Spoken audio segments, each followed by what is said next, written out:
Y estamos contentos de que ha llegado de nuevo a la familia. Está aquí. Estamos contentos, pero tengan mucho cuidado porque estamos muchos muy contaminados con gripe, así que tengan cuidado, mis hermanitos, nada más. No se me acerquen mucho. Si ustedes están enfermitos, no se acerquen, ¿ok? Nada más los que están bien, se pueden acercar a ver al nuevo bebé de la familia. Gloria a Dios. Que tenemos familia nueva en Cristo. Ok, no me quedé, ya me hice bolas. Es bueno porque es domingo. Ok, Dios los bendiga, ahora sí. Desde que se me cae una como se lo paso, no lo paso, ya estamos a la que no se preocupe. Ya me conocen que estoy medio atravesado todo el tiempo y cambio palabras, y cantifleo y todo ese tipo de cosas. Ya estamos acostumbrados, ¿verdad? Así que no pasa nada. Lo importante es la palabra, no como lo habla el tipo que está enfrente de ustedes. Así que vamos a ir ahí. Estamos, mis hermanos, qué bueno que estamos, porque estamos estudiando la palabra de Dios el día de hoy. Estamos en Hebreos capítulo número 7, continuando con nuestro estudio de este capítulo, y vamos con el favor de Dios a terminarlo el día de hoy, con el favor de Dios. Hemos estudiado dos aspectos importantes de este capítulo que nos sirven como fundamento para poder estudiar y tener lo mejor de ello. Y la verdad de las cosas es que soy bastante extenso el día de hoy. Siéntose cómodo, no se me duerma, pero ponga atención porque está largo el estudio y puede en un momento dado decir, voy a pensar lo que está diciendo el pastor y se va a caer en su sueño bien dormido. Así que vamos a ponernos atención. Primero que nada, vamos a recordar lo que hemos estudiado las dos ocasiones anteriores que hemos estado en la carta, en el capítulo número 7 de esta carta. Y en ellas hablamos, obviamente, de lo que es el sacerdocio de Jesucristo comparado con el de Melquisedec y el de Aarón. Y hablamos de las funciones del sacerdocio en cuanto a nuestra relación con Dios. ¿Qué es un sacerdote? Es aquel intermediario entre Dios y los hombres. Y vimos que nosotros como humanos necesitamos un sumo sacerdote que lleve nuestras ofrendas, nuestra adoración hacia Dios para que sea acepta. ¿Qué es la adoración? Hablamos de eso en la primera ocasión que nos reunimos para hablar de esto, del capítulo 7, y entendimos que adoración es todo acto de nuestra parte de sometimiento delante de Dios.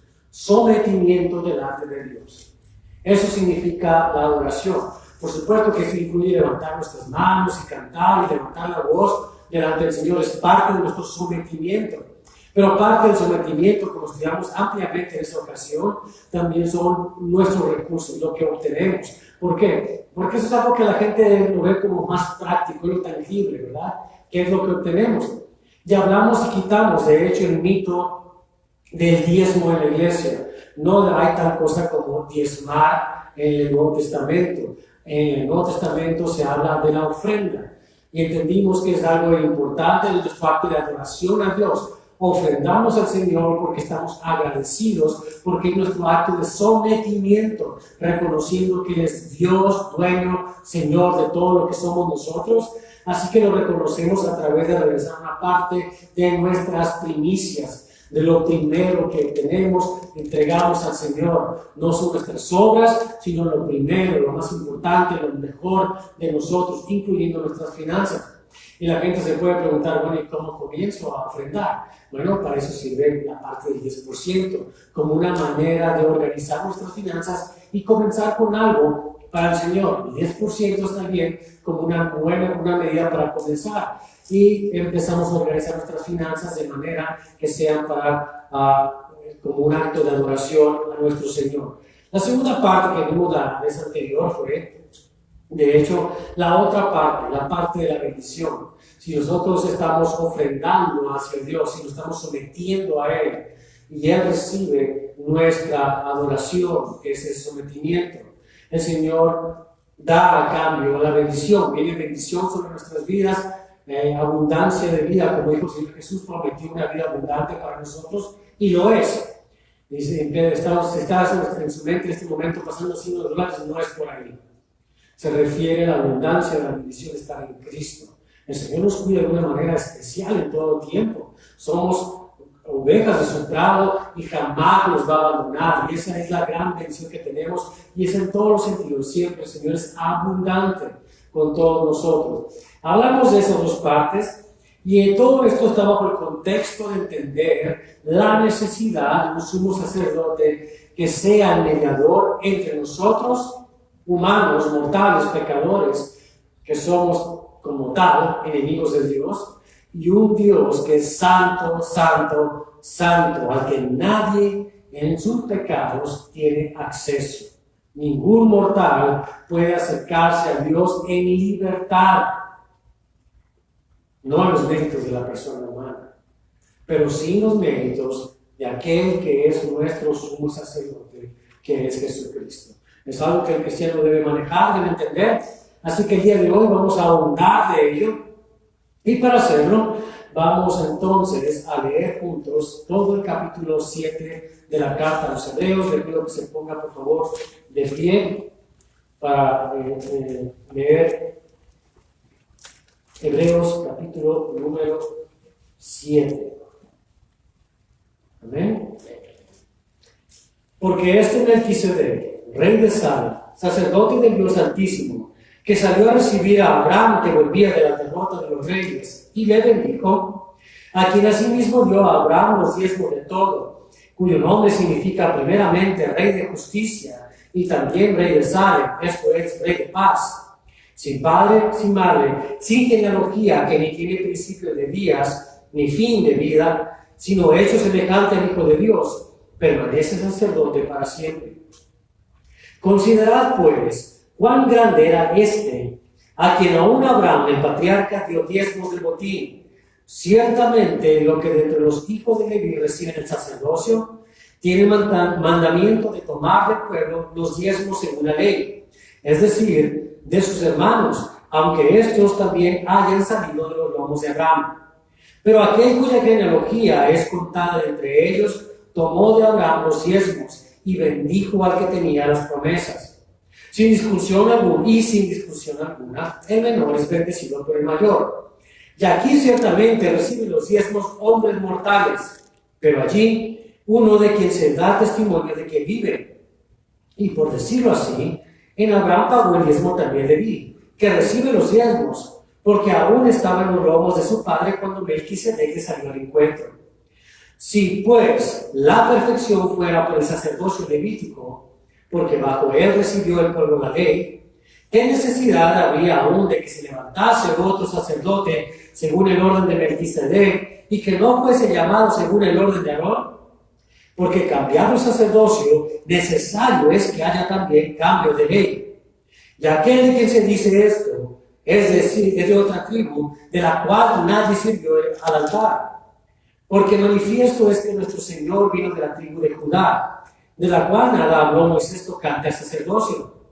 Y esto es aún más manifiesto si a semejanza de Melquisedec se levanta un sacerdote distinto, no constituido conforme a la ley del mandamiento acerca de la descendencia, sino según el poder de una vida indestructible.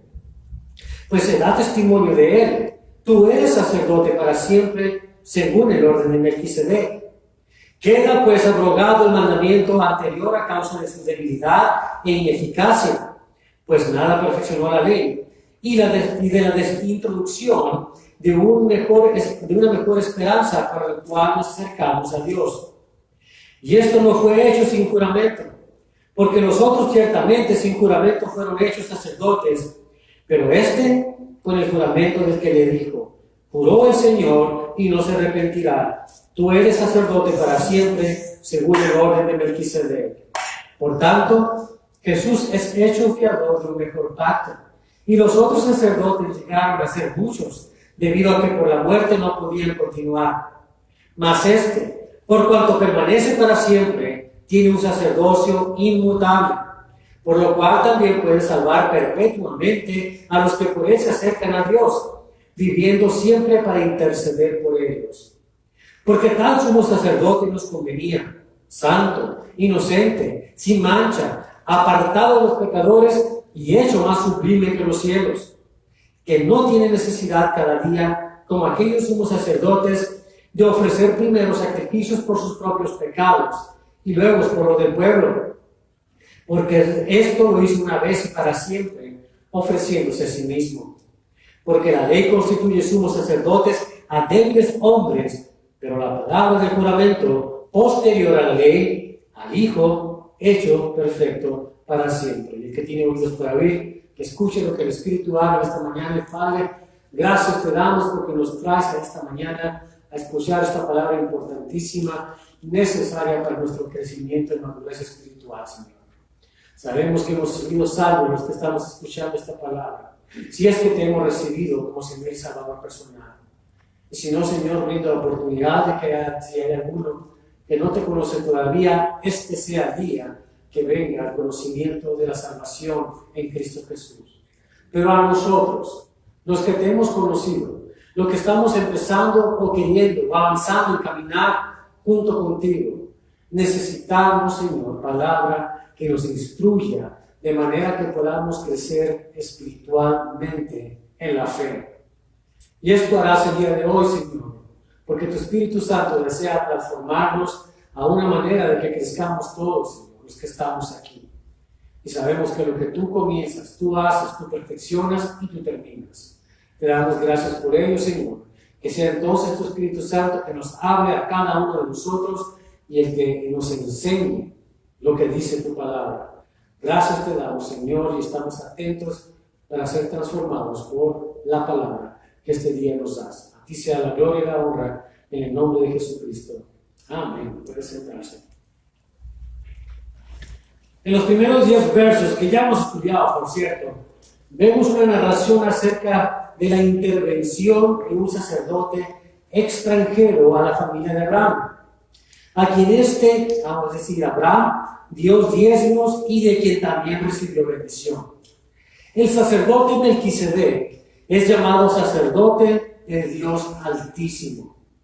Este es un dato importante que el apóstol quiere dejar bien en claro en las mentes de estos hebreos que habían vivido en la convicción, bajo la convicción de la necesidad de acercarse al templo de Jerusalén para ofrecer por medio de los sacerdotes del orden arónico ofrendas y diezmos al Dios verdadero.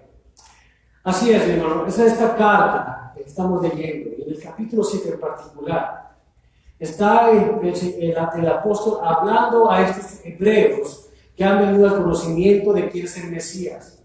Pero en sus costumbres ellos todavía quieren acercarse al templo, a ir a buscar por medio de un sacerdote, en llevar las ofrendas, los diezmos y recibir de parte del sacerdote la bendición arónica y lo que quiera el sacerdote darles a ellos.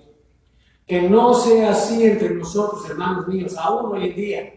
¿Por qué le digo esto? Es cierto, el templo ya no existe hace 2000 años, aquí no habemos ninguno que sea judío de nacimiento, y sin embargo los que estamos aquí, en esta parte del mundo, venimos de una cultura religiosa en la que estábamos acostumbrados a ir a un sacerdote para que orara por nosotros, para que trajera sanidad a nosotros, para ir a ofrendar, a pedirle, ora por mí. Voy a pagarte la misa, voy a pagarte esto, pero ora por mi familia, por mis difuntos, por lo que sea.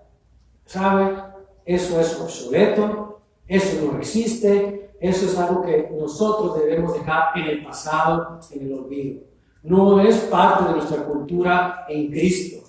En Cristo tenemos un solo sumo sacerdote y no hay nadie más. No hay nadie más que pueda mediar entre Dios y los hombres. Y usted se acerca a mí y me dice, pero pastor, yo necesito que usted ore por mí, porque estoy enfermo. A usted sí lo escucha Dios. Tengo noticias, yo soy igual que usted. Estamos en el mismo barco todos nosotros. Pero también déjeme decir una cosa. Es cierto que Dios escucha las oraciones de una persona que conoce quién es Cristo como sumo sacerdote y que tiene la confianza que el día de hoy usted también va a tener cuando terminemos de estudiar este capítulo 7. Confianza que le va a dar a usted la seguridad de que sus oraciones son escuchadas por Dios, que Él lo quiere bendecir y lo va a bendecir, y que no ocupa que nadie ore por usted. Y sin embargo es bueno que nos unamos, porque el Señor también lo mandó, nos unamos y oremos unos por otros, y nos ayudemos y levantemos nuestras cargas y nos soportemos unos a otros en amor, porque eso es parte de la expresión como cuerpo de Cristo. Pero no ocupamos de una persona que sea más santa que otra para que Él interceda por mí, para que intervenga por mí y para que me dé la bendición de Dios. Tal cosa sea arrancada de nuestra manera de pensar. Así que olvídese de que me va a rascar el coco y sacar el aceite santo y se va a usar porque no va a funcionar. No es así, mis hermanos. Entonces tenemos esta situación. Siendo ellos hebreos, es decir, descendientes de alguna de las otras 11 tribus de Israel, tenían necesidad de la tribu de Leví para la administración de bendiciones, sacrificios, ofrendas, diezmos, dedicaciones y cualquier otra actividad relacionada con la relación entre el Dios de Israel y su pueblo. Pero ahora, una vez que el Mesías ha venido, padecido, muerte, habiendo resucitado a los muertos y habiendo sido exaltado hasta estar sentado a la diestra del Padre, todo el objetivo práctico de los sacerdotes del antiguo orden arónico había dejado de tener sentido, era obsoleto y un verdadero estorbo para la gracia, como lo sigue siendo hoy en día. Si tú eres nuevo en la fe de Cristo, estarás aprendiendo acerca de cómo llegar a ese lugar o a este lugar para escuchar la palabra de Dios. Has aprendido tal vez a que hay que levantar nuestras manos y nuestras voces para adorar a Dios. Tal vez hayas hasta comprendido y hayas creído que lo que sigue para ti si eres nuevo en el Señor es bautizarte. Y es correcto, y es bueno, y es necesario. Y hasta puede que inclusive hayas llegado al punto que hayas entendido que es bueno que tomes de tu cartera, de tu billetera y ofrendes para el Señor. Y es correcto. Pero hay algo más para ti en esta mañana. Hay algo más para el cristiano que apenas empieza a caminar dando tumbos y que todavía está tomando leche espiritual. Y el Señor quiere que esta mañana tú crezcas en madurez y comas sólido. Hoy, como en las últimas 4 sesiones de nuestro estudio, desde el capítulo 5, donde nos está hablando precisamente de crecer en madurez, el Señor quiere que aprendamos algo especial. Nos quiere mostrar profundidades de su palabra.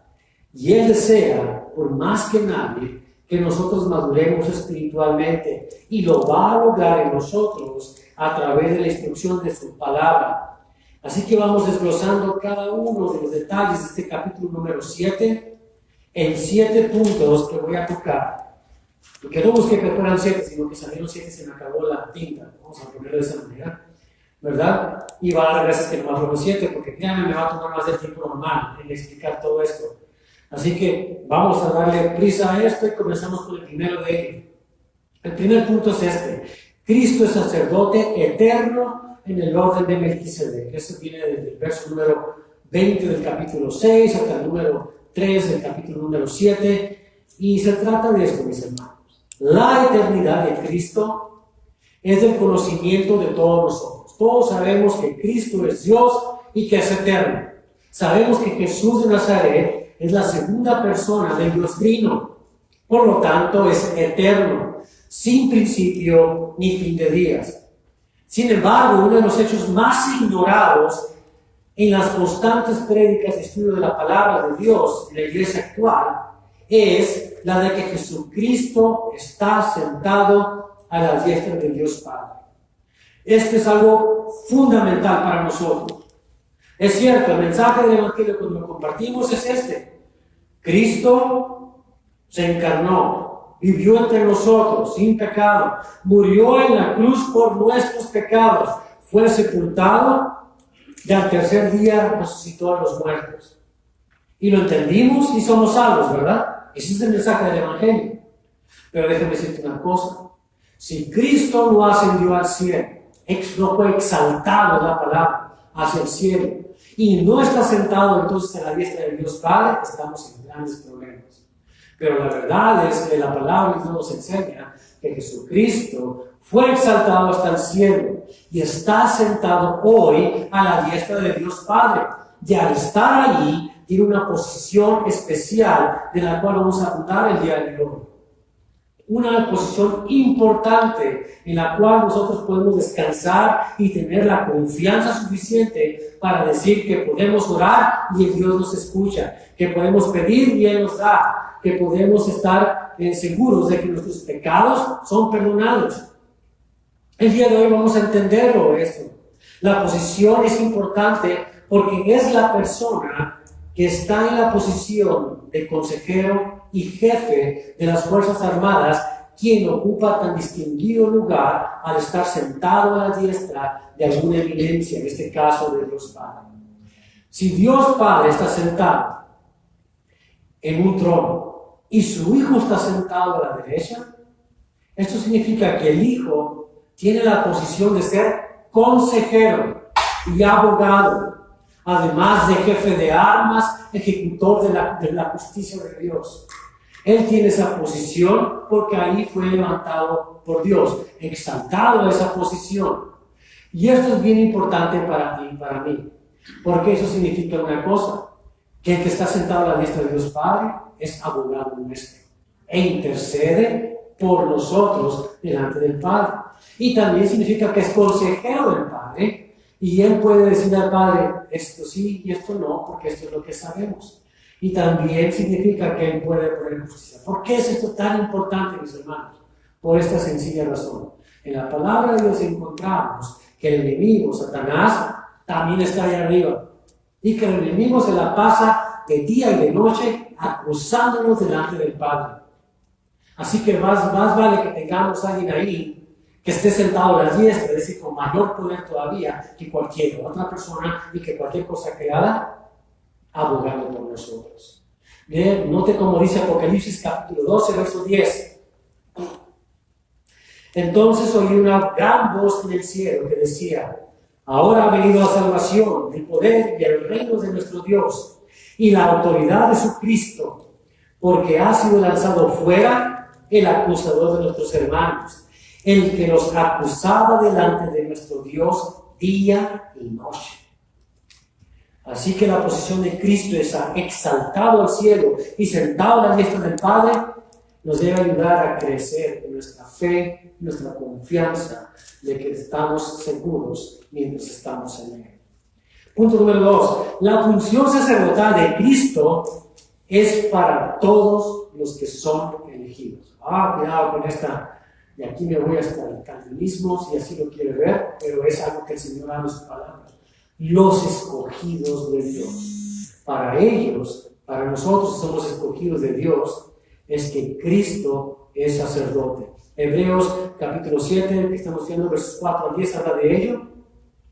Lo leo rápidamente en cuanto a las funciones del sacerdote. Dice así: considerad pues cuán grande era este a quien aún Abraham, el patriarca, dio diezmos de botín. Ciertamente los que de entre los hijos de Leví reciben el sacerdocio tienen mandamiento de tomar del pueblo los diezmos según la ley, es decir, de sus hermanos, aunque estos también hayan salido de los lomos de Abraham.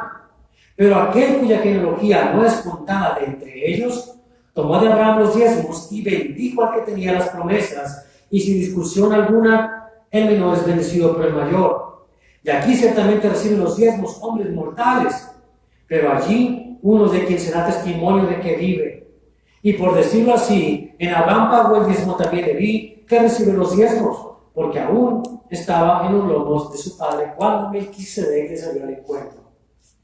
Nuestro acceso a la gracia y misericordia de Dios es solo a través y por medio de nuestro Señor Jesucristo. En los versos como primera carta de Timoteo, capítulo 2, verso 5, leemos de esta manera: porque hay un solo Dios y un solo mediador entre Dios y los hombres, Jesucristo hombre. En el capítulo número 8 de Hebreos vamos a estudiar más acerca de lo que significa ser mediador. Pero hasta este punto entendamos esto. De acuerdo al orden de Melquisedec, Jesucristo, es sacerdote que es mediador entre el hombre y Dios. Y déjenme decir una cosa, no hay otro mediador. Si viéramos a Melquisedec como un ser aparte, como es extranjero a la familia de Abraham, que apareció fortuitamente en el curso de la historia, en el momento oportuno, cuando Abraham venía de esta guerra y recibió los diezmos de Abraham y bendijo a Abraham. Y decimos, Abraham, Melquisedec, que no tuvo ni principio de días ni fin de días, y pensábamos que es alguien aparte de Cristo, entonces tendríamos un gran problema, porque tendríamos 2 sacerdotes en el cielo. Pero la verdad es que solamente hay uno, y es Jesucristo. Así que debemos entender, mis hermanos, por una analogía simple, lógica, que Melquisedec era una cristofanía, es decir, una representación de Cristo preencarnado, sin principio de días, sin fin de días. Entonces, entendiendo eso, podemos entender que hay un solo mediador entre Dios y los hombres, y que es Jesucristo, y no hay nadie más que pueda ser sacerdote. Dios recibe nuestra adoración por la intervención de Cristo, nuestro sumo sacerdote, nuestro único sacerdote, y al mismo tiempo nos ministra de la gracia y misericordia de Dios. Por ello mismo, solo aquellos que han nacido de nuevo pueden decir esta verdad con convicción de sus vidas. Si tú no eres salvo, no puedes ser escuchado por Dios. Yo sé que se ve bien bonito en las películas, esto de que sale el hombre que es criminal, que hace una serie de atrocidades, pero en el final, en la parte apotética de la película, la hijita del hombre malvado está en una cama en un hospital, muriendo de una enfermedad grave, y el hombre llega ahí arrepentido por ver a su hija de esa manera, y le dice, Dios, salva a mi hija, y de repente la niña abre los ojos y todo va a estar bien, ¿verdad? Mentira, falsedad. Ninguna oración de una persona que no está en Cristo va a ser escuchada por Dios, excepto, como dijo Vernon aquí, y lo tenemos por testigo nosotros que estamos aquí, aquella que es la del pecador arrepentido que busca a su Salvador para ser salvo. La oración de salvación, la oración de fe, es la única oración que Dios va a escuchar de un humano común y correcto. Así que no hay tal cosa como que una persona puede orar y Dios le va a responder. Yo no sé quién le responda, pero en términos bíblicos no es Dios. Ahora, no quitemos por un lado, no quitemos esto, la misericordia de Dios por otro lado. Y eso no lo entendemos, es algo que está en la potestad de Dios. Pero lo que sí entendemos, mis hermanos, es que la intercesión del sacerdote, del sumo sacerdote, Jesucristo, solo es posible para aquellos que son elegidos por Dios, para aquellos que son salvos. Nada más. Es exclusivo para los que somos salvos, para nadie más. Punto número 3. El sacerdocio arónico es obsoleto y no aplica más. Hebreos 7, verso 11 dice, si pues la perfección fuera por el sacerdocio levítico, porque bajo él recibió el pueblo la ley, ¿qué necesidad habría aún de que se levantase otro sacerdote según el orden de Melquisedec y que no fuese llamado según el orden de Aarón? Melquisedec fue sacerdote antes de Leví, y antes de que Leví existiera y que sus hermanos nacieran todavía. Y Aarón fue el primer sacerdote de la tribu de Leví, y que no nació sino hasta unos 400 años después de este evento. Durante el tiempo en que la ley de Dios fue recibida por Moisés, con el objetivo de apartar a un pueblo como suyo para Dios, con el objetivo también de traer por medio de este pueblo al Mesías Salvador. Aarón vino a ser sacerdote una vez que la ley vino a Moisés y Moisés expuso la ley delante del pueblo y Dios mismo llamó a Aarón para que fuera sacerdote. Y los hijos de Aarón, a partir de ese entonces, siendo descendientes de Leví, fueron todos sacerdotes. Pero la palabra de Dios dice que esto ya no aplica de ninguna manera. ¿Por qué? Porque el objetivo de la ley, que vino también con el sacerdocio arónico, ¿no?, fue cumplido cuando vino el Mesías, es decir, Jesucristo, y cuando vino y cumplió su misión aquí en la tierra. La historia desde Moisés hasta la venida de Cristo nos dan amplio testimonio de la ineficacia de la ley para traer salvación al hombre.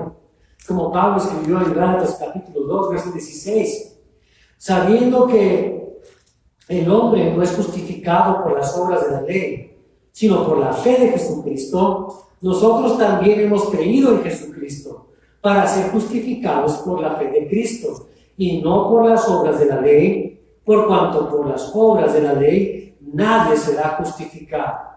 El hombre, mis hermanos, desde siempre, desde que existe la ley, se ha dado cuenta que es imposible para el hombre el poder obedecer toda la ley. Dice, bueno, es que soy bueno en algunas cosas, pero ¿qué dice Santiago? Santiago escribió que si por un punto fallamos, fallamos en toda la ley. Toda la ley. Sí. Y vuelvo al ejemplo que di en la mañana. Si alguna persona es un asesino, una persona que mata a alguien, es un pecador.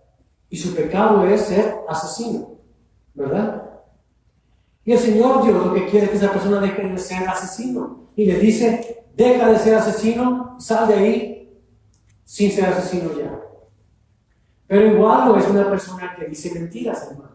Es exactamente lo mismo delante de Dios. No hay diferencia entre un pecado y otro, es exactamente lo mismo. Si tú dices mentiras, eres mentiroso y por lo tanto estás en pecado. Y Dios te dice este día, deja de mentir, sal de aquí y no mientas más. A las personas que el Señor se encontró, que habló con ellos, que eran pecadores, les dijo, les perdonó. ¿No ves? ¿Hay alguien que te condene aquí alrededor de mí? No, Señor, no hay ninguno. Dijo la mujer atrapada en adulterio. ¿Y qué le dijo el Señor? Sigue con tu vida, no pasa nada. No, ¿qué le dijo? Vete y no peques más. Esto mismo le dijo al hombre que era paralítico, que estaba en el pozo de Bethesda. Exactamente lo mismo. Vete, toma tu lecho, vete y no peques más. Entendamos eso, entonces. La ley, mis hermanos, entonces nos lleva a entender que todos somos pecadores y nadie puede ser salvo por la ley. Por lo mismo, también Pablo escribió esto en Romanos capítulo 3, verso 20, ya que por las obras de la ley ningún ser humano será justificado delante de él, porque por medio de la ley es el conocimiento del pecado. Por otro lado, la ley entonces tuvo su objetivo completo en cuanto a que nos lleva a todos los humanos a la necesidad de un Salvador. Sabiendo que somos infractores de la ley, debemos entender que necesitamos a alguien que abogue por nosotros. Y este es el objetivo práctico de la ley hasta ahora en nuestros días. Leamos mejor esto en las palabras inspiradas a Pablo por el Espíritu. Dice así en Gálatas capítulo número 3, versos 19 al 24.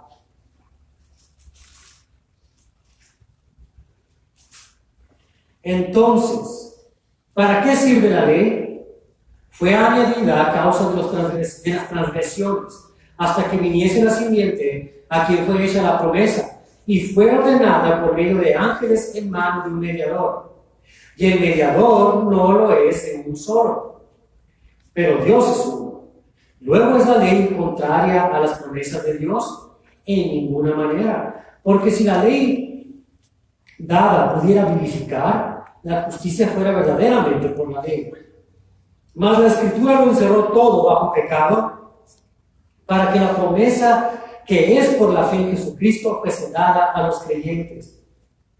Pero antes de que viniese la fe, estábamos confinados bajo la ley, encerrados por aquella fe que iba a ser revelada.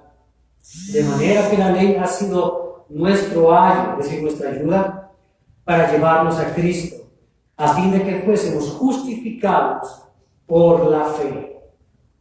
Y ahí lo tiene. El propósito de la ley entonces es ese, el que tengamos entonces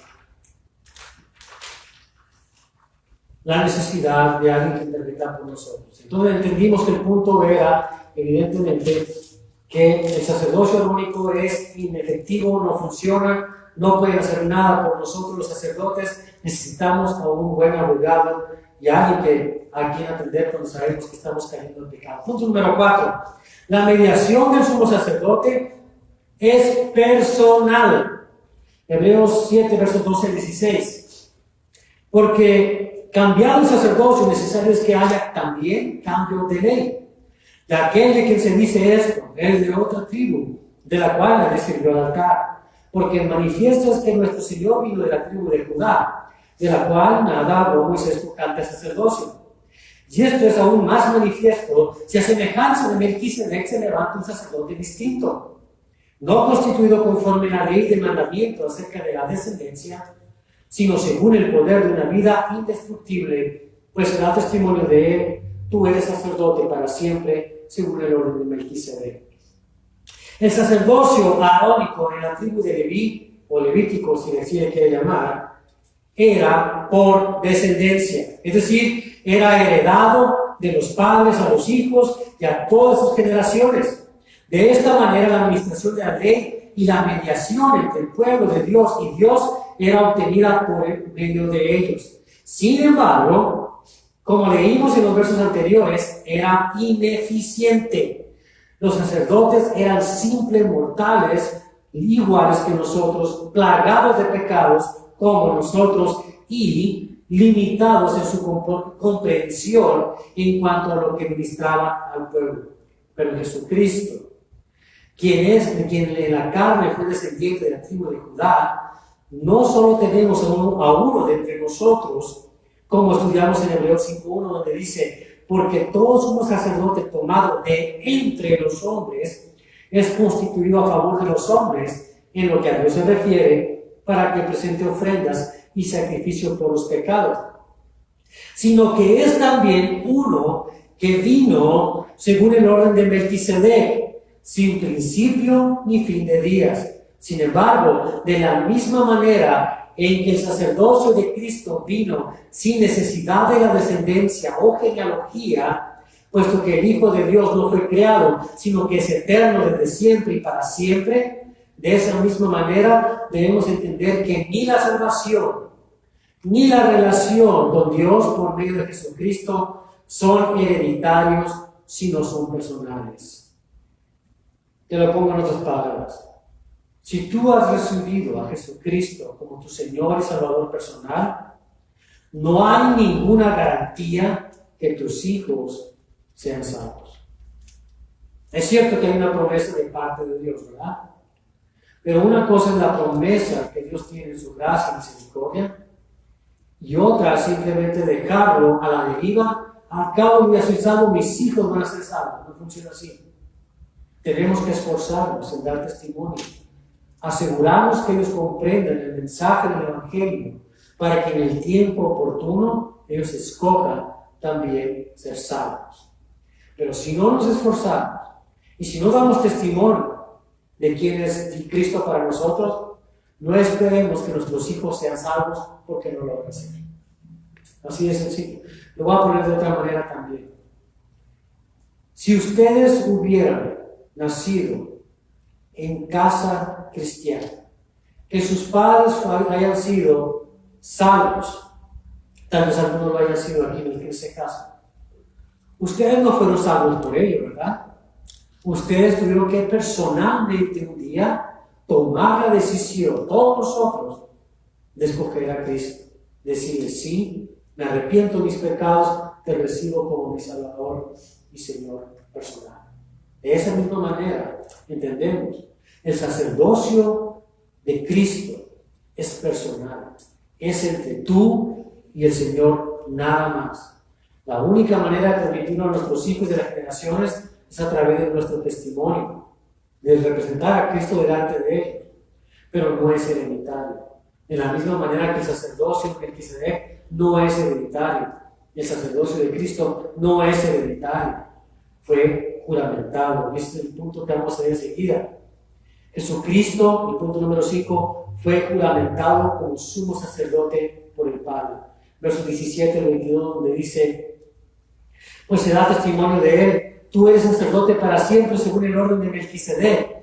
Queda pues abrogado el mandamiento anterior a causa de su debilidad e ineficacia, pues nada perfeccionó la ley, y de la introducción de una mejor esperanza, por la cual nos acercamos a Dios.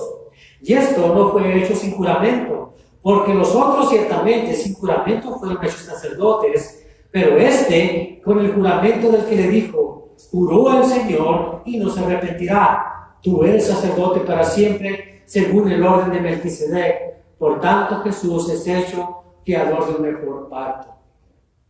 El antiguo pacto fue acarreado a las generaciones por medio de la ley de la herencia y fue ineficiente. Nunca la ley pudo salvar a nadie. Nunca la buena disposición del hombre por cumplir con la ley pudo justificarle al caer en un solo pecado. Los sacrificios que los sacerdotes hacían en favor de los hombres estaban limitados a presentar el pecado y el arrepentimiento del pueblo delante de Dios, pero no podían con seguridad perdonar, puesto que no podían ser ofrecidos por un sacerdote que no tuviera pecado y que por lo tanto tuviera acceso a Dios en su intimidad. Voy a brevemente contar una anécdota de Verbo Maguido otra vez, que estaba en su escritura. Dice, yo me imagino a estos sacerdotes, los que eran sacerdotes de verdad, que querían agradar a Dios y realmente presentar las ofrendas del pueblo delante de Dios todo santo. Me imagino hablando el uno con el otro. José también hablando con el otro y decía, ¿sabes qué? Ya no puedo más mis manos, míralas, están todas blancas y partidas de tanta agua que me tengo que estar lavando todo el tiempo porque me vienen pensamientos malos. Y mira mis pies también, todos blanquiscos ya de tanta agua que hay. Y el otro dice, estoy harto, estoy cansado de lavarme, no sé cuántas veces en un solo día, solamente para poder llevar sacrificio para Él. ¿Y sabe por qué? Porque somos humanos y somos pecadores.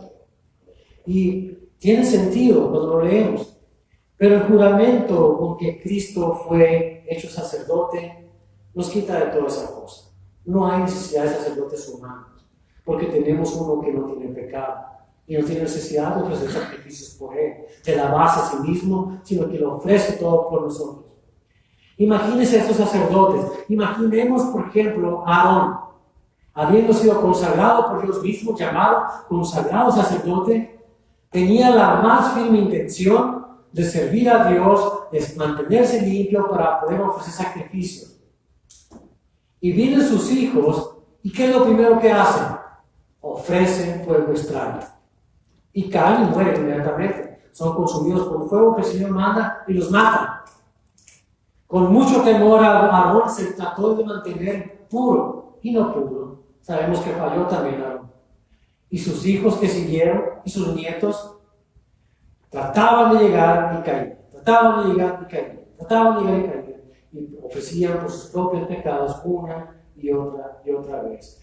Y eran porque eran con herencia. Con el paso del tiempo, el sacerdocio se convirtió en una figura conveniente, pero ineficaz. Pues pasó de generación a generación sin la necesidad de ser llamados específicamente por Dios personalmente. En otras palabras, eran sacerdotes porque nacieron en casa de sacerdotes. Pero en Jesucristo no fue así.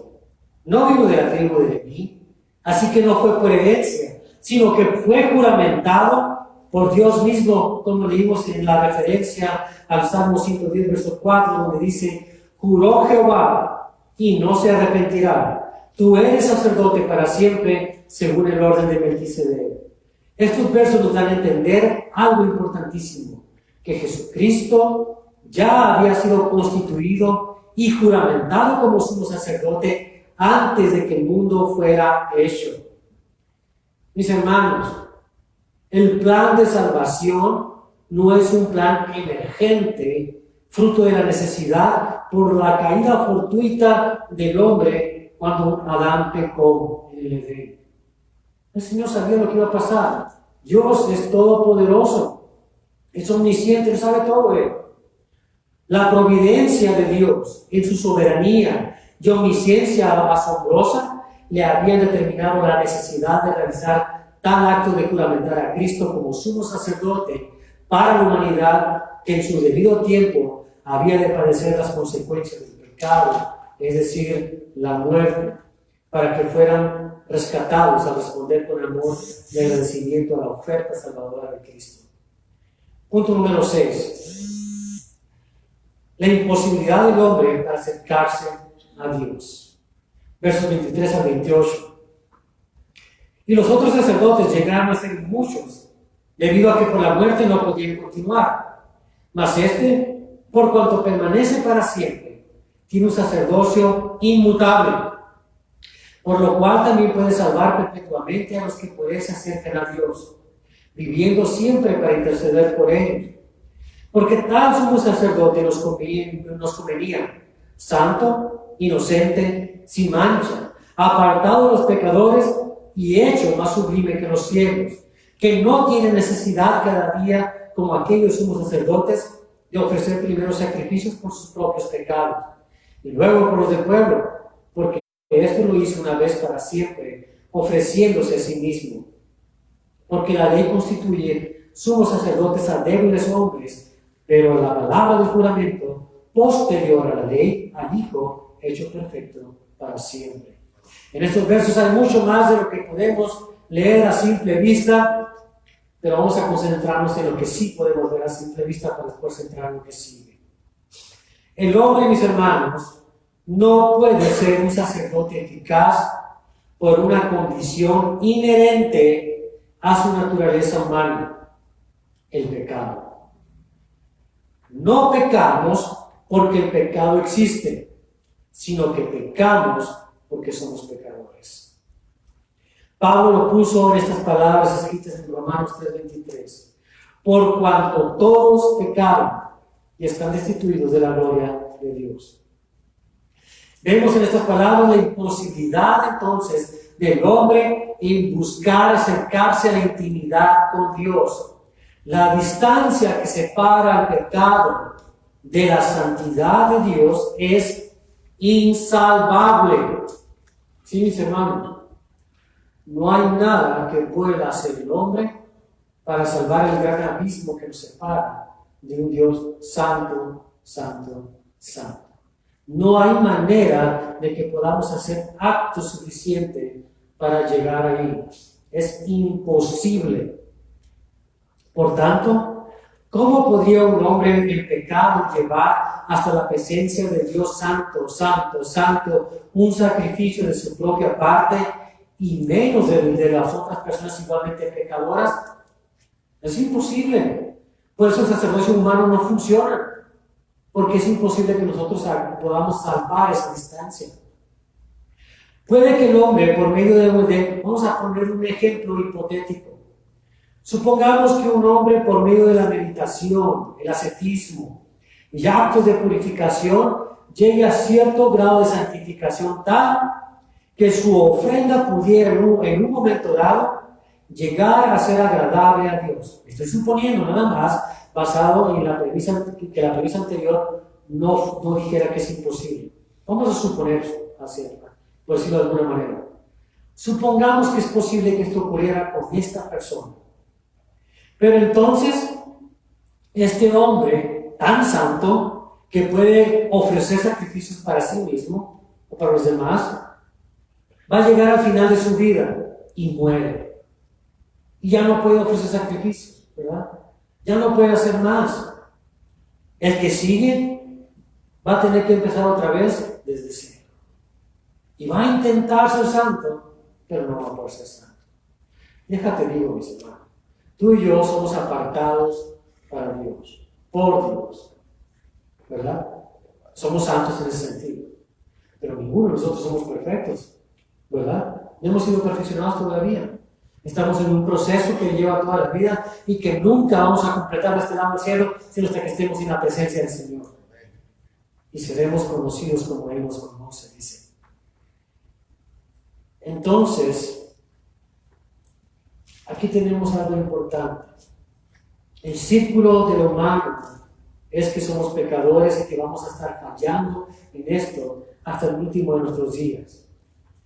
Y peor que eso, mis hermanos, entendemos por la misma ley de la física que si nosotros llegamos a cierto grado de santidad, la generación que sigue va a ser peor que la nuestra.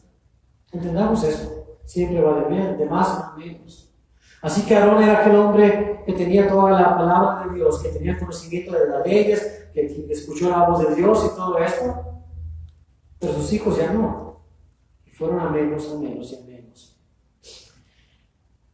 En eso que está diciendo aquí en la palabra de Dios, vemos esto que es bien importante para nosotros entonces. El verso 26 y 27 son claves para nosotros en esto, en que es imposible para nosotros acercarnos a Dios. Tenemos la necesidad de un sacerdote como Cristo. Vea por qué. Porque tal sumo sacerdote nos convenía, santo, inocente, sin mancha, apartado de los pecadores, y hecho más sublime que los cielos, que no tiene necesidad cada día, como aquellos sumos sacerdotes, de ofrecer primero sacrificios por sus propios pecados y luego por los del pueblo, porque esto lo hizo una vez para siempre, ofreciéndose a sí mismo. Aquí leímos unas palabras interesantes. Dice que Él estaba apartado de los pecadores. Y usted dice, pero yo me acuerdo que dicen los evangelios que Jesucristo se sentó con los pecadores, se sentó a comer con ellos. Se sentó con prostitutas, con cobradores de impuestos, con ladrones. ¿Sí? El Señor se sienta con nosotros pecadores, pero no participa de nuestros pecados. Jamás participó de las obras del pecado. No es lo mismo. El Señor, sí, ciertamente, se sienta el día de hoy contigo y conmigo, que somos pecadores, a la mesa, como lo hace en momentos, pero no participa de nuestro pecado. Y el Señor quiere que tengamos una conciencia limpia en ese sentido, que nos acerquemos a Él en sus condiciones, no en las nuestras. Por eso le dijo al pecador, vete y no peques más. Y si tú entraste en esta mañana, aquí a este lugar, con una situación de pecado que estás cargando, antes de que lleguemos a este punto de estar en la mesa con el Señor, siendo pecadores, nos vale que lo presentemos delante de Él y pidamos perdón, para que a la hora de que tomemos la cena, la comunión con Él, seamos vistos como Él nos ve y no seamos vistos de una manera en la que Él no nos quiere ver. Así que tengamos eso presente para cuando lleguemos a ese momento en unos instantes más. Porque el punto número 7 es este.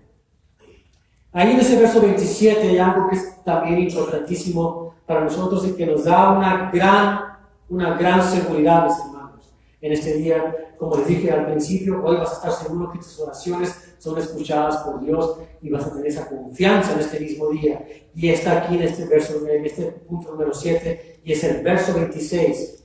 La necesidad de que Cristo sea Dios. Es necesario, es menester, si quieres usar esa palabra más sofisticada y tal vez más amplia, que Cristo sea Dios. Y aquí es donde vamos a apartarnos de todas esas corrientes, de esas sectas que no son otra cosa que obras del demonio, que andan por las calles predicando, dicen ellos el mensaje del Evangelio, lo cual no es cierto, porque ellos están proclamando a un Cristo que no es Dios. Ellos proclaman a un Jesús que es hermano de un arcángel, de Satanás. Ellos proclaman a un Jesús que es ser creado. Y lo que dice en Hebreos capítulo 7, verso 26, es clave para acabar con esta mentira. Dice, y subraya esta parte que le voy a decir. Voy a leerlo todo, pero subraya esta parte en particular. Dice, porque tal sumo sacerdote nos convenía, santo, inocente, sin mancha, apartado de los pecadores, y hecho. Esa palabra eso no significa que lo haya hecho, sino constituido o reconocido, más sublime que los cielos. Cristo es más sublime que los cielos. Esa es la gran parte que es importante entender. Jesús de Nazaret se sentó a comer con pecadores, pero no fue partícipe con ninguno de ellos. Jesucristo se sigue acercando a los pecadores como nosotros, pero no participa ni aprueba nuestros pecados. Pero más allá de esto, mis amados hermanos, nuestro sumo sacerdote tiene que ser Dios mismo, o de otra manera no podría perdonar nuestros pecados. ¿Por qué? Porque no puede caer en pecado. Dios, hay algo que no puede hacer, y es esto: Dios no puede pecar. los ángeles criados por Dios tienen la posibilidad de pecar. Es cierto, una tercera parte de los ángeles tomó una decisión y siguieron al príncipe de los demonios, a Satanás, que era un arcángel. En su rebeldía, los siguieron a él y se fueron con él. Pecaron. Y han sido arrojados, ¿verdad? ¿No es cierto? Muy bien. 2/3 partes de los ángeles todavía están ahí. Pero tienen la posibilidad de pecar. Tienen la posibilidad de pecar. Así que Cristo, dice, es más sublime que los cielos. Más exaltado que todo lo que hay, que todo lo que existe, porque es Dios. Solamente Dios puede ser más alto que todo lo creado. Así que Cristo, mis hermanos, es Dios. Y solamente si es Dios, tiene poder para ser sacerdote por nosotros. Porque si tuviera la posibilidad de pecar, no podría interceder por nosotros.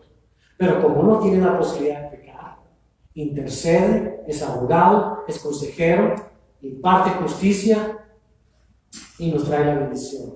Solamente porque es Dios. De otra manera, esto sería imposible. Cristo no tiene la prerrogativa que tiene la creación. Él es creador de todo y siendo Dios en su esencia misma, no puede pecar. Este es un atributo esencial de Dios. Si quitamos esa imposibilidad, Dios no es Dios y estamos en grandes problemas. Pero como Él es Dios, tenemos seguridad entonces de que somos escuchados. Y ahí tienes la seguridad de que tus oraciones son escuchadas. Tú estás clamando porque tus familias se salvan, tienes la seguridad de que Dios te escucha. Estamos clamando por la salud de algún enfermo, ten la seguridad que Dios nos está escuchando. Estás clamando porque salís de una situación difícil en tu vida, Dios te ha escuchado. Él sabe. ¿Por qué? Porque Él, Jesucristo, intercede por ti. Así de sencillo y así de elemental es esto. Y en ese sacerdocio de Cristo, en lo que Él hizo por nosotros hay algo importante. Lo vamos a este momento y luego a pedir a los ancianos que están aquí que me ayuden a repartir los elementos en este momento. Debemos reconocer una cosa muy importante. Lo que Cristo hizo en la cruz, el morir por nuestros pecados, el derramar su sangre preciosa, es un acto que nace del amor de Dios por nosotros. Un acto que fue, si usted lo quiere ver de esta manera, representado cuando Aarón fue constituido también como sacerdote y porque fue instruido por Moisés y Moisés lo hizo en aquella primera ocasión en que se celebró la Pascua. En aquellos días, y es algo que todavía los judíos hasta este día celebran, la Pascua. Esto es lo que ocurría. Se hacía una cena especial. Un animalito, un corderito era sacrificado entre las dos carnes. Su carne, toda era comida. Pero la sangre de este animalito era puesta con un hisopo sobre los dinteles de la puerta. Y esa noche, después de los siglos, todavía los judíos, cada vez que celebran la Pascua, todavía hacen estas preguntas a aquel, el más nuevo de la familia, el más jovencito, mientras el hombre que está compartiendo los elementos y está hablando de lo que significa cada cosa que está en el ceder, que es ese plato que se sirve con estas comidas que se van a tomar durante esta cena pascual, viene el niño y pregunta, ¿y por qué esta noche es diferente a las otras? Y la respuesta de este hombre que estaba recargado sobre su hombro en la mesa es esta. Porque una noche como esta, Dios nos sacó con brazo fuerte de Egipto, con milagros y maravillas. Y eso es algo especial.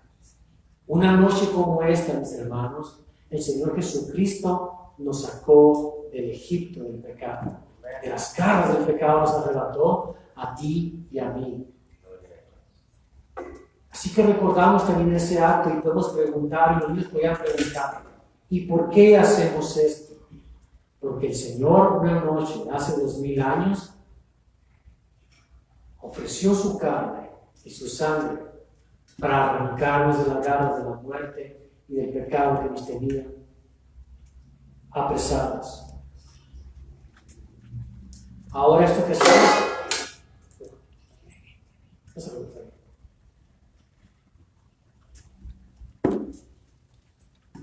este acto que hacemos es algo muy especial. Porque la noche que el Señor hizo esto, siendo que era la última cena que iba a tener en vida, antes de ser sacrificado con sus discípulos, no tuvo esta cena con todos los discípulos. No bien. Jesús apartó a los 12 más cercanos a él y los llevó a un lugar especial, a un lugar apartado de todos los demás. Y a esos 12 les dio un mensaje único, especial, que hoy comparte contigo y conmigo, y que está en el Evangelio de Juan, en el capítulo número 15. Después de que les lavó los pies, después de que hizo todo esto, y que ya estaban cenando, tomó el pan también. Y mientras cenaban, mojó el pan en el plato y les dio de comer a todos los que estaban ahí, a los 12. Y hizo algo muy especial.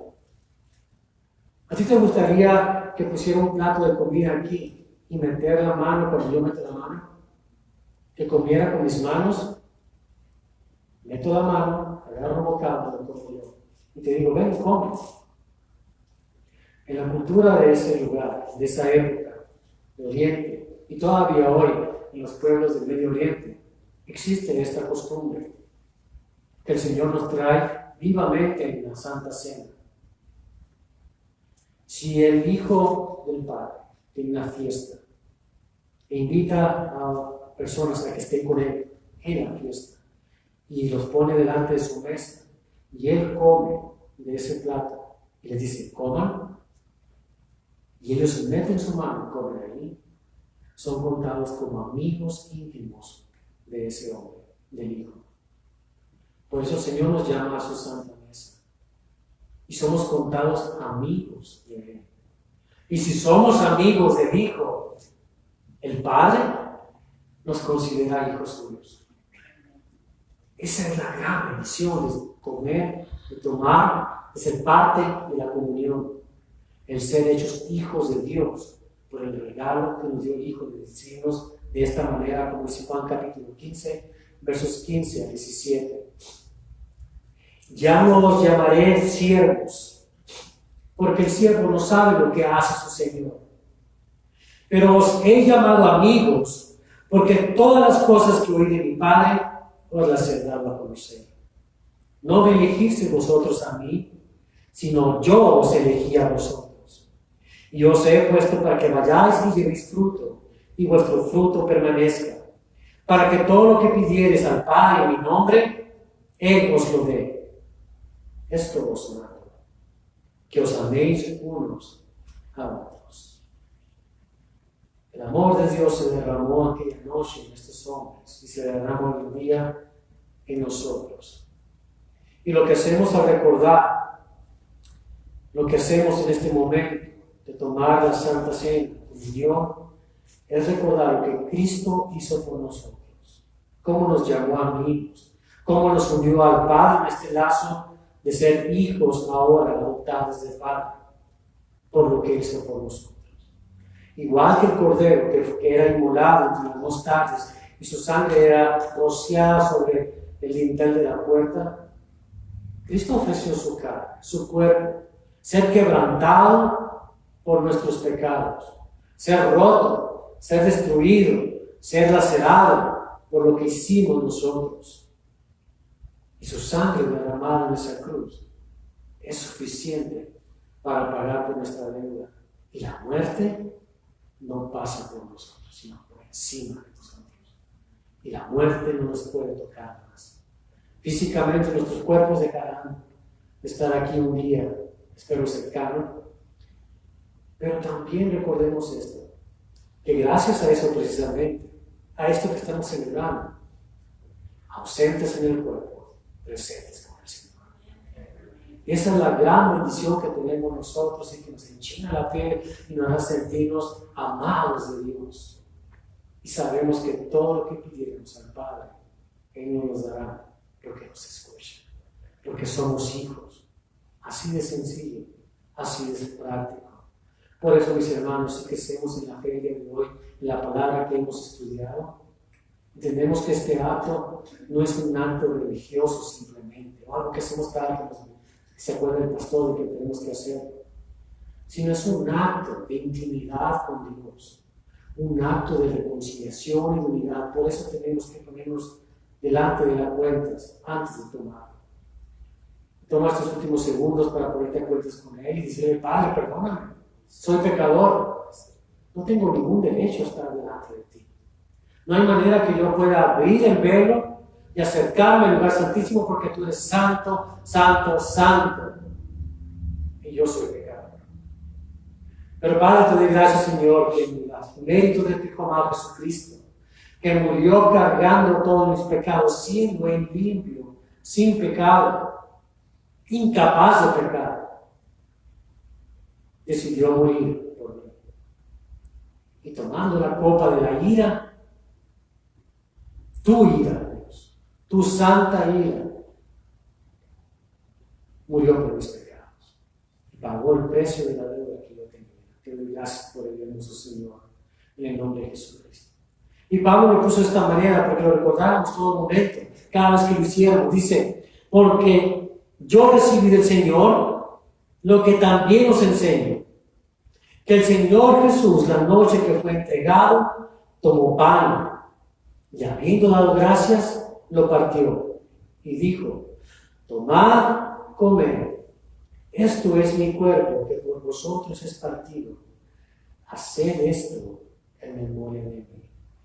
Señor, te damos gracias, Dios creador del universo y del pan, del fruto de la tierra que nutre al hombre, el pan, porque este día recordamos el pan que desciende del cielo. Tu Hijo amado Jesucristo vino a ser azotado, vino a ser flagelado, vino a ser crucificado, despedazado, muerto por nuestros pecados. Te damos gracias, Señor, y recordamos al comer este pan, fruto de la tierra, que puede nutrir nuestros cuerpos en lo físico, que el pan que descendió del cielo nos nutre para vida eterna. Y ese es el gran testimonio que tenemos en lo que hacemos en este día, a recordarlo con un simple pedazo de pan. Te damos gracias por ello, Señor, y lo tomamos con agradecimiento. Gracias te damos en el nombre de Jesucristo. Amén.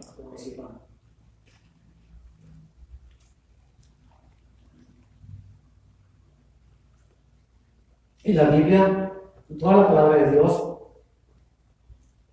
siempre que hablamos de la ira de Dios, lo hablamos en forma de una copa que contiene algo, que tiene un vino, que es la ira de Dios, semejante a la sangre, que tiene un significado especial. De hecho, dos de los discípulos del Señor querían estar a la diestra y a la siniestra del Señor, y llevaron a su mamá para decirle: diles que lo siente a su lado. Y el Señor Jesús le dijo: no saben la copa que quieren tomar, pero la verdad un día la van a tomar. Y la tomaron. Ambos murieron sacrificados. Bueno, uno de ellos y otro murió de anciano, pero también intentaron acabar con él. Juan y Santiago. La copa representa siempre la ira de Dios. Y Jesús tomó la ira de Dios. Bebió toda la copa del Señor. Por eso, cuando estaba en el huerto de Getsemaní, el Señor Jesucristo clamó a Dios Padre y le dijo: si es posible, pasa de mí esta copa, pero no se haga mi voluntad sino la tuya. Porque sabía el peso de la justicia de Dios, la ira de Dios desbordada sobre él aquel día en el Calvario. Y el Señor simplemente nos da la copa y nos dice que tomemos de ella en memoria de lo que hizo por nosotros, que apreciemos el sacrificio de su sangre en esa cruz, que es suficiente para pagar todos nuestros pecados. Ese es un gran regalo. Hemos sido hechos amigos de Él. Y encima de ser hechos amigos, nos hace limpios para poder llegar a su presencia sin nada que nos manche, sin nada que nos diga, tú no puedes estar aquí. El enemigo nos acusa todo el tiempo, pero Cristo sentado a la diestra del Padre nos dice, es mío, es mío, es mío. Y esta copa representa esa sangre que Él derramó por nuestros pecados. Y leemos así, asimismo tomó también la copa después de haber cenado diciendo, esta copa es el nuevo pacto en mi sangre. Haced esto todas las veces que la bebieres en memoria de mí. Señor, te damos gracias por el fruto de la vida, que representa no solo vida, sino también la ira de Dios. Y representa la copa de la ira derramada de Dios sobre una sola persona, santa, perfecta, Cristo Jesús, que vino a morir por nuestros pecados. Y su sangre derramada en esa cruz es suficiente para limpiarnos de todo pecado. Te damos gracias, Señor, que podemos venir arrepentidos en todo momento cuando hemos caído y sabemos que ese sacrificio es suficiente. Y no hay nada más que podamos hacer, no hay nada más que nadie pueda hacer. No hay ninguna otra persona que pueda mediar entre nosotros y tú, Dios Todopoderoso. Solo tu Hijo amado Jesucristo, quien bien vino a morir de esa manera y derramar preciosa sangre tan valiosa que cubre todos los pecados de toda la humanidad. Gracias te damos, Señor, por permitirnos entrar otra vez al lugar santísimo, a estar en tu presencia, en los méritos de la sangre de Jesucristo. Gracias te damos. Lo tomamos con acción de gracias. Así pues, todas las veces que comieres este pan y bebieres esta copa, la muerte del Señor anunciáis hasta que Él venga. Dios bendiga a mis hermanos. Ya viene la alabanza para acá antes de que venga la alabanza. Ya sé que estamos tarde, sí, muy tarde, el año pasado. Quisiera pedirle a mi hermano Manuel que pase, que yo orar por ti, mi hermano, que los ancianos te acompañen a orar por ti. Sabemos que vas a ser intervenido, que acabas de ser intervenido quirúrgicamente este martes, ¿verdad? Sí. Entonces vamos a ungirte. Sabemos que Dios está en control, sabemos que Dios escucha nuestras oraciones, estamos contentos y felices de que así es. Sabemos que el Señor te va a sacar adelante en esta prueba también. Y confiados estamos en el poder, en la gracia del Señor, y que obrará su perfecta voluntad, que siempre es buena, y sabemos que nos escucha, y sabemos que tiene sanidad para ti. En el nombre del Padre, del Hijo y del Espíritu Santo, bendito Dios, te damos gracias por haber nuestro amado hermano Manuel, anciano de esta congregación, que ha sido fiel en servirte, Señor, por estos años. Y te pedimos, Señor, ahora que su cuerpo padece, y habiendo ya habido un diagnóstico, Señor, y la intervención inminente de los cirujanos, te pedimos, Señor, que seas tú el que tome cuidado de las manos de estos cirujanos y de todo el personal que atienda a nuestro hermano, para que tu obra perfecta, Señor, de sanidad sea completada en nuestro hermano. Y te pedimos, Señor, que lo que pase después de eso, que es de acuerdo a tu voluntad, Señor, sea de testimonio para tu gloria, de que existe un Dios todopoderoso que es capaz de sanar al que está enfermo. Y te damos gracias, Señor, porque sabemos que nos escuchas. Y en el poder que nos das, no en los méritos nuestros, sino en los méritos de nuestro amado Señor Jesucristo, que es mediador entre nosotros y tú, nuestro único sumo sacerdote, es que te pedimos, Señor, que esto sea así. Y no lo pedimos con ninguna imposición, ningún acto de arrogancia nuestra. No tenemos poder para declarar algo que tú, Señor, no pongas en tu voluntad hacer. Pero nos encanta saber que estamos de acuerdo contigo en esto, Señor. Y que tú eres bueno y que nos has escuchado nuestra oración. Gracias te damos, bendito seas. Gracias en el nombre de Jesucristo. Amén. Dios te bendiga. Bien, adoremos al Señor. Y mientras se preparan, nomás tengo una música que hacer el próximo octubre 5, sábado 5 de octubre, en ¿Cómo se llama este día? ¿Memoria? Ya se me olvidó el nombre de eso. Le doy la información el miércoles con la información impresa. Tenemos la conferencia anual para siervos y pastores. Si usted es líder de esta iglesia, si usted tiene algún ministerio, está invitado a que venga a esta conferencia como cada año lo hacemos. De asistir, el costo es $15. Más adelante, el miércoles, les doy la información. Dios los bendiga a todos. Bien, vamos a adorar a nuestro Señor entonces.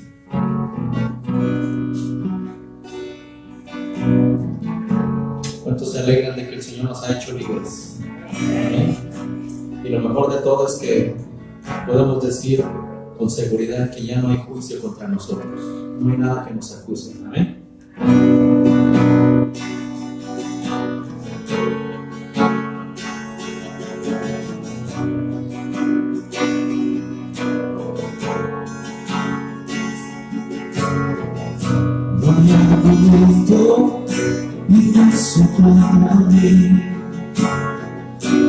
Con su sangre me vino a redimir,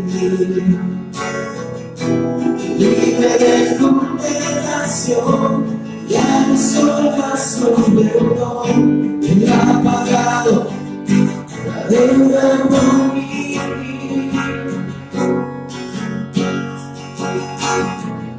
Yo era culpable y no tuve perdón, mas por gracia de pronto me descubrió. Mis pecados se borró y mi cuenta canceló. Él ha pagado la deuda por mí. No soy libre, esclavo por amor. Precio de sangre, Jesús por mí pagó, no soy libre, esclavo por amor, precio de sangre, Jesús por mí pagó, me pagó.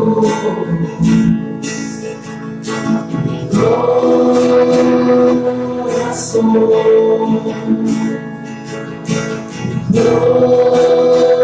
propiedad, soy del Señor. ¿Cuántos saben que el Señor nos ha comprado a precio de sangre? Ahora somos propiedad de Él, esclavos por amor.